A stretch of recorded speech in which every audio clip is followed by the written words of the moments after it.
Istirahat sejenak, kini setrum Mario Teguh dengan Aryo Kiswinar kembali dibuka. Kamis 3 November, sang motivator dipanggil di Tresmob Polda Metro Jaya untuk menyampaikan keterangan terkait dugaan pencemaran nama baik yang dilaporkan Aryo Kiswinar. Mario Teguh dicecar 44 pertanyaan. Tadi Pak Mario sudah memberikan keterangan kepada penyidik, ada 41 pertanyaan, 44 totalnya. Ya menjawab apa-apa yang terkait dengan apa yang dilaporkan oleh Kiswinar dan Aryani. Pokoknya tujuannya mencapai kedamaian karena ini urusan keluarga. Angin sejuk mulai dihembuskan Mario Teguh yang berharap skandal bapak anak ini bisa diselesaikan dengan baik untuk mencapai kesepahaman dan kedamaian. Pokoknya tujuannya mencapai kedamaian, penyelesaian sebagai keluarga yang baik. Secara kekeluargaan, damai, indah, okay? Sehingga kita bisa semua hidup dalam masyarakat yang lebih rukun. Ya. Hasrat memperbaiki hubungan nampak dari ikhtiar Mario untuk membangun komunikasi dengan anaknya.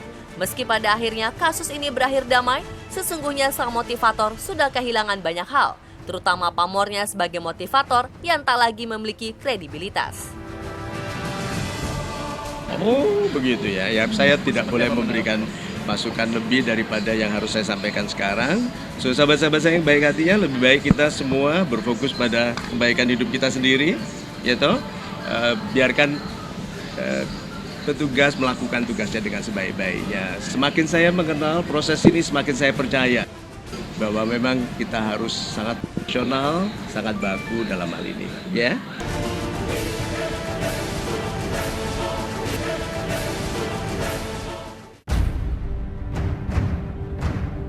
Semenjak menikah dengan Alvin Febrian tahun 2014, Sulistiawati, penyanyi spesial lagu religi, jarang tampil di depan umum. 2 hari terakhir, nama penyanyi yang melambung sewaktu berduet dengan Haddad Alwi menjadi headlines berita hiburan karena menjadi korban kasus penipuan investasi bodong. Saya sama suami saya ini punya teman yang udah kenal kira-kira 5 tahun kebelakangan ini. Dan kenalnya cukup dekat, baik, terus ya selayaknya seperti teman dekat tuh seperti apa sih, ya trust, percaya, nggak ada curiga apapun. Terus suatu saat teman kami ini menawarkan untuk join bisnis bareng, jadi sifatnya join modal bisnis bidang percetakan. Mulainya kira-kira bulan Maret 2016, itu 1 bulan pertama, 1 sampai hampir 2 bulan pertama itu lancar, proyeknya lancar. Misalnya dapat tender dari perusahaan A untuk bikin percetakan, entah spanduk, goodie bag, macam-macam. Pertama-tama memang lancar, tapi modalnya tuh masih di angka-angka 10, 15, 20, 25, sekitar segitu. Itu pengembaliannya tepat seperti apa yang dia janjikan, di tanggal plus laba yang dia janjikan juga. Tapi begitu mulai masuk bulan Mei sampai Juni, itu kisaran modalnya mulai di angka-angka 60, 100, pokoknya mulai ratusan juta. Jatuh tempo pembayarannya, dia menghilang. Atas musibah ini, Sulis mengalami kerugian hingga 400 juta rupiah. Karena tak ada itikat baik dari partner bisnis untuk membayar, Sulis akhirnya melaporkan kasus ini ke Polresta Depok.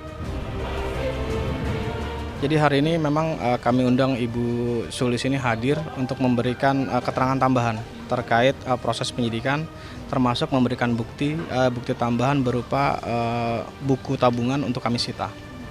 Terkait proses penyidikan selama ini, kami sudah melakukan penyitaan terhadap 5 buah kwitansi terkait penerimaan uang dari Ibu Sulis kepada tersangka.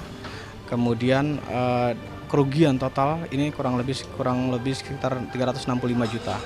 Dan berdasarkan keterangan dari tersangka, memang diketahui bahwa ini korban tidak hanya Ibu Sulis, tetapi ada sekitar 16 orang. Total kurang lebih kerugiannya 1,5 M.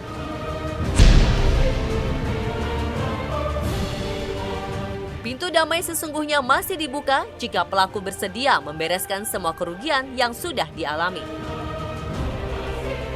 Sepanjang kemudian kasus ini belum sampai didorong ke pengadilan, ya insya Allah kita masih tetap membuka pintu damai untuk bersama.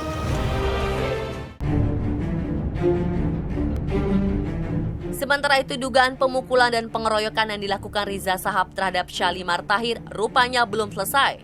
Kamis kemarin, mantan kekasih Riza Shahab ini menyampaikan keterangan bahwa ia sudah diperiksa dan menyerahkan bukti visum kepada Polres Kuta Bali. Syalimar kemarin diperiksa sekali lagi dalam kaitan Syalimar sebagai pelapor atau korban.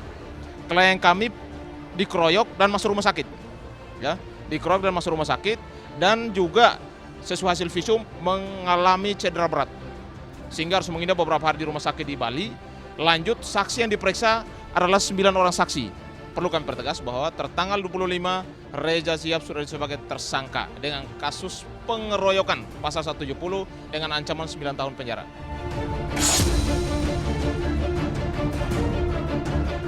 Kuatnya keinginan Syalimar untuk memenjarakan pemain sinetron itu karena tak ada itikat baik dari Riza untuk meminta maaf dan menemuinya.